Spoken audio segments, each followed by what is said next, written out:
اتنا بڑا اللہ بنا دیں گے کہ اس کی ایک ڈاٹ احد پہاڑ کے برابر ہے. اور پہاڑ 9 کلو. بتاؤ جسم کتنا ہو. اور جسم کی چاہت کو پورا کیا, تھوڑی سی مشقت آئی, جنت میں ہمیشہ کے لیے لذت ہی لذت, راحت ہی راحت, اطمینان ہی اطمینان.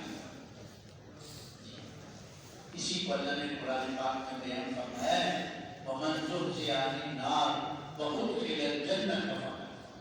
کہ جو قیامت کے دن جہنم سے بچا لیا گیا اور جنت میں داخل کر دیا گیا, بس تاکید یہ انسان کامیاب.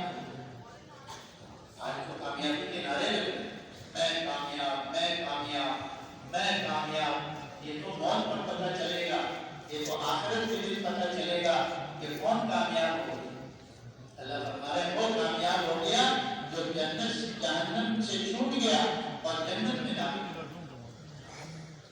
اللہ ہم سب کو اللہ پاک جہنم سے محفوظ رکھے اور جنت اللہ پاک ہمیں عطا فرما دے. تو کامیابی کا جو راستہ ہے وہ اللہ کا دین. دین کہتے کس کو ہے؟ اللہ نے جو انسان کو سب سے لے کر پیر تک کا یہ جسم دیا ہے, اس کے مطابق اللہ نے احکامات. ان احکامات کے مطابق اپنے جسم کو استعمال کرنا, اس کا نام دین. اللہ نے آنکھیں دی ہیں, کان دیے ہیں, زبان دی ہے, ہاتھ پیر دیے ہیں, دل دماغ دیا ہے. ان سے متعلق اللہ نے احکامات.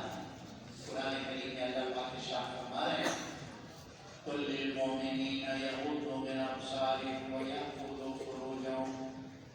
نبی جی ان مومن مردوں کو کہہ دو کہ اپنی نگاہوں کو جھکا کر چلے.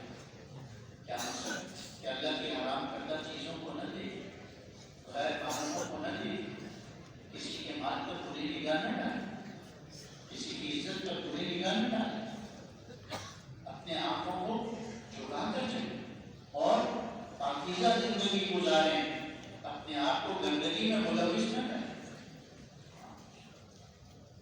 جائز راستے سے اپنی خواہش کو پورا کریں, ناجائز راستے سے اپنے آپ کو بچائیں, گندا نہ کریں اپنے آپ. یہی حکم اللہ نے عورتوں کے لیے بھی. قُلْ لِلْمُؤْمِنَاتِ يَغْضُضْنَ مِنْ أَبْصَارِهِنَّ وَيَحْفَظْنَ فُرُوجَهُنَّ. کہ نبی جی ان عورتوں کو, مومن عورتوں کو, مومنات یہ بتا دیجیے کہ راستہ چلتے ہوئے اپنے نظروں کی حفاظت اور پاک دامن رہیں. پاک دامن رہیں. تو آنکھوں سے اگر انسان وہ دیکھ رہا ہے جس کا اللہ نے حکم دیا ہے یہ کی, اور اگر آنکھوں سے وہ دیکھ رہا ہے جس سے اللہ نے منع کیا ہے یہ کی. زبان سے متعلق اللہ نے حکم کیا کہ سچ بولو, جھوٹ نہ کرو, اچھی بات کرو, بری بات نہ کرو. اب زبان کو اگر آدمی اللہ کے حکم سے استعمال کر رہا ہے تو یہی بھی, اگر اس کو اللہ کے حکم کے خلاف استعمال کر رہا ہے تو یہی بے دینی. کانوں سے متعلق اللہ نے حکم دیا ہے کیا سننا ہے کیا نہیں سننا. اگر اچھی باتیں سن رہا ہے, قرآن سن رہا ہے, نیکی کی باتیں سن رہا ہے تو یہ دین بن رہا ہے کانوں کی وجہ سے کہ اللہ کا حکم پورا ہو. اور اگر یہ کانوں سے گانے سن رہے ہیں, غیر محرم عورتوں کی آوازیں سن رہے ہیں, شاد اور آواز سن رہے ہیں, تو اللہ نے اس سے منع کیا ہے. یہی بے دینی ہے. اللہ کے حکم کے خلاف سننا یہی بے دینی ہے. ہاتھوں سے متعلق اللہ نے احکامات دیے کہ ان ہاتھوں سے کیسے کام لینا ہے, ان پیروں سے کہاں چلنا ہے, کہاں نہیں چلنا. اگر پیروں سے اس راستے پہ چل رہا ہے جس کا اللہ نے حکم دیا ہے یہ دین پر